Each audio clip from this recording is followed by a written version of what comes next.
We are living in a generation that I call the microwave generation.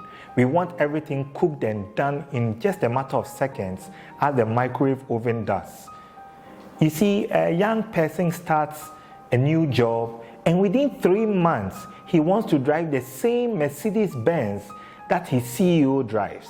A pastor starts a new church with 20 members, and within 6 months, he wants to have a 20,000 member congregation just because he sees televangelists on TV with huge congregations, forgetting that these men of God have been in ministry for over 30 years.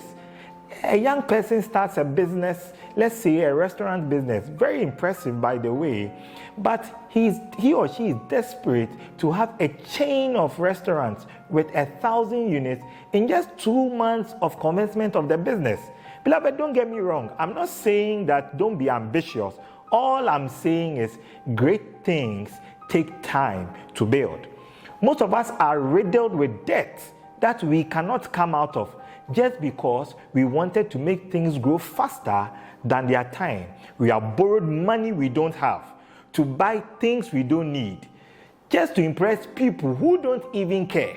We have lost sight of the fact that great things take time and patience to build, be it a relationship, be it a ministry or a business.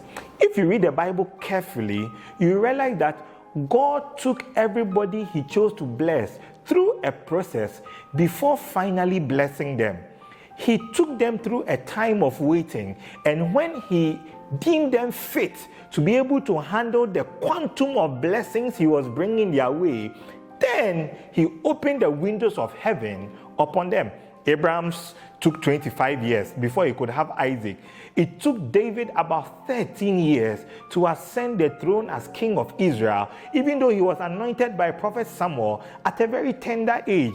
It took Joseph a lot of years of imprisonment and slavery before he could become the prime minister of Egypt. A lot of people have not received the breakthrough they have been believing God for just because they are not ready and prepared to handle it. They will blow the money on riotous living just as the prodigal son did, and eventually they will be struggling with pigs for food.